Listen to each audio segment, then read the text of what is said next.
gente vai dar sequência aos vídeos da advocacia colaborativa na aula de hoje e a gente vai trabalhar com o papel, com o dever dos advogados na advocacia colaborativa. No judiciário, quem conduz todas as atividades é o magistrado. Na arbitragem, é o árbitro. Na mediação, o mediador. E nas práticas colaborativas, os advogados. O papel dos advogados nas práticas colaborativas é muito importante. Óbvio, existem hipóteses nas quais outros profissionais participam e que têm suma importância, às vezes muito mais do que os próprios advogados. Mas quem é responsável pela condução do procedimento da advocacia colaborativa são os advogados. E a aula de hoje a gente vai ver qual que é o dever dos advogados durante a condução de todas as atividades. Lembrando, obviamente, que quando eu me refiro a dever, eu não estou me referindo aos deveres que são estabelecidos pelo Código de Ética da Advocacia. Esses deveres que são estabelecidos pelo Código de Ética da Advocacia, eles têm que ser seguidos de toda forma. Eu estou me referindo aos deveres relativos ao procedimento da advocacia colaborativa. O primeiro desses deveres, são 3 que nós vamos ver, e o primeiro desses deveres é o dever de diligência. O que é esse dever de diligência? O advogado ele não pode ter o papel, o interesse único de resolver o problema do cliente dele. Ele tem que ter o papel, sim, de defender os interesses do teu cliente.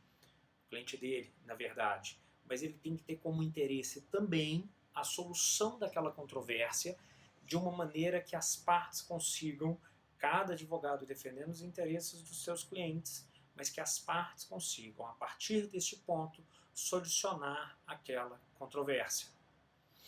Então, o dever de diligência ele se abre na necessidade do advogado atuar de maneira efetivamente colaborativa. Ele sai daquele perfil de apenas atacar para ajudar a construir uma solução em conjunto com o outro profissional e com as partes envolvidas.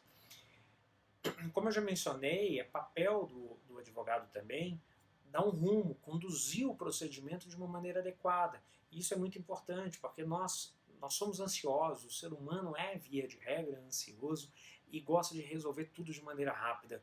Então, às vezes, isso faz com que se pule etapas. E a advocacia colaborativa, tanto a experiência norte-americana, quanto a experiência brasileira, quanto as metodologias de negociação, elas mostram que os melhores resultados são obtidos quando as etapas são seguidas de maneira adequada. E é papel do advogado fazer, dentro desse dever de diligência, que essas etapas sejam seguidas de maneira adequada. Vai ser papel também do profissional do direito manter o cliente informado quanto ao procedimento e quanto a tudo que está acontecendo dentro daquele procedimento. Ainda dentro do dever de diligência, pessoal, o advogado ele tem um papel muito importante. Hoje em dia todos sabemos que tempo é dinheiro, mas o advogado tem que separar um tempo, não só para poder participar de todas as reuniões, como para preparar para as reuniões. Esse interregno de tempo entre as reuniões ele é muito importante, porque nesse tempo ele se prepara, ele se organiza, ele estuda, ele entende o que aconteceu para poder construir e participar de reuniões de maneira mais ativa, mais real, mais firme e mais adequada. E aí essa disponibilidade ela é realmente muito importante para que tudo aconteça da maneira adequada. Também deve se lembrar que o advogado ele deve atuar fundado na boa-fé.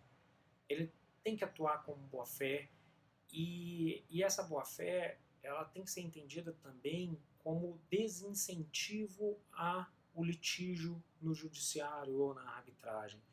Se o advogado vai para uma advocacia colaborativa pretendendo levar aquela disputa para um contencioso posterior, ele não está sendo diligente, ele não está agindo de maneira adequada. O outro dever que o advogado vai ter, que é o segundo dever, é o dever de respeito. Ele tem que fazer um tratamento igualitário, ele tem que tratar de maneira educada as pessoas, ele tem que tratar com o devido respeito de todos os envolvidos. Infelizmente, é comum alguns advogados terem um embate, inclusive pessoal, no mundo do litígio brasileiro, ou quiçá estrangeiro. Esse conflito, esse embate, ele não é adequado para uma advocacia colaborativa.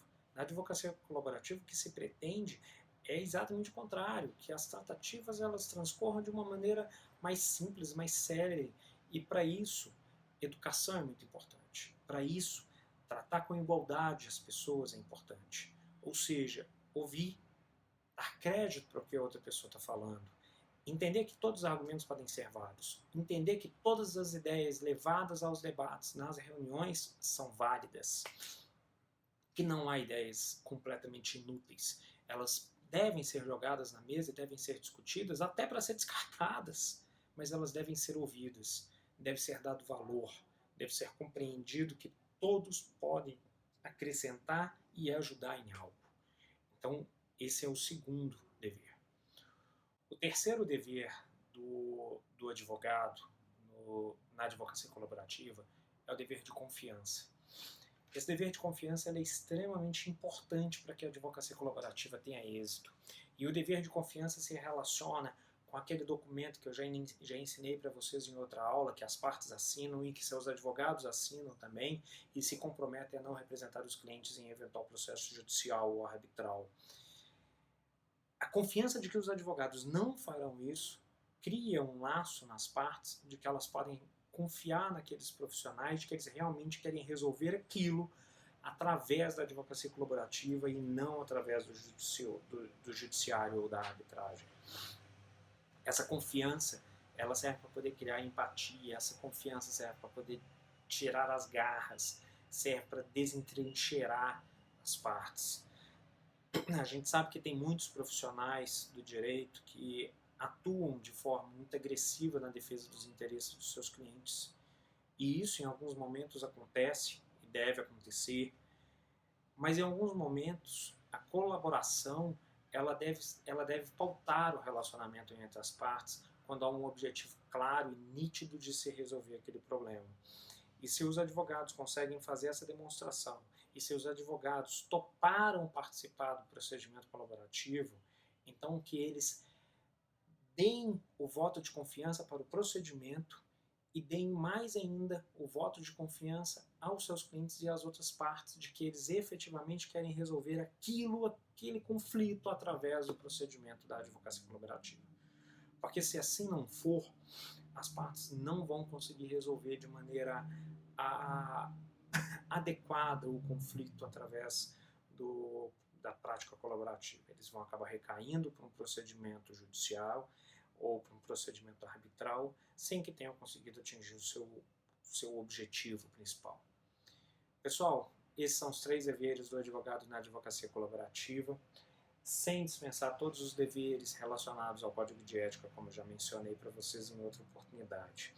Eu vou sortear, eu sou autor de um livro que é o Manual da Advocacia Colaborativa, que eu já falei isso para vocês em outra etapa, e eu vou sortear esse livro para vocês, mas eu preciso aumentar um pouco a quantidade dos inscritos, então se você não se inscreveu, se inscreve aí, se você tiver interesse no livro, comenta, faz um comentário, ou nesse ou em qualquer outro vídeo relativo à advocacia colaborativa, que assim que eu atingir essa quantidade que eu preciso e que eu gostaria de atingir de inscritos no meu canal, eu vou sortear um livro para todos que tiverem comentado em algum dos vídeos da advocacia colaborativa, tá bom?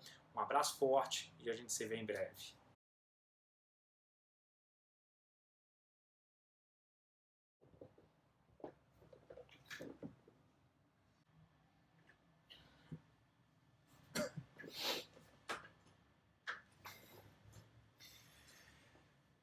Fala pessoal, tudo bem? Fala pessoal, tudo bem? Bem, na aula de hoje nós vamos trabalhar com advocacia colaborativa. Fala pessoal, tudo bem? Muito tempo sem filmar, uma porcaria. Fala pessoal, tudo jóia? O terceiro dever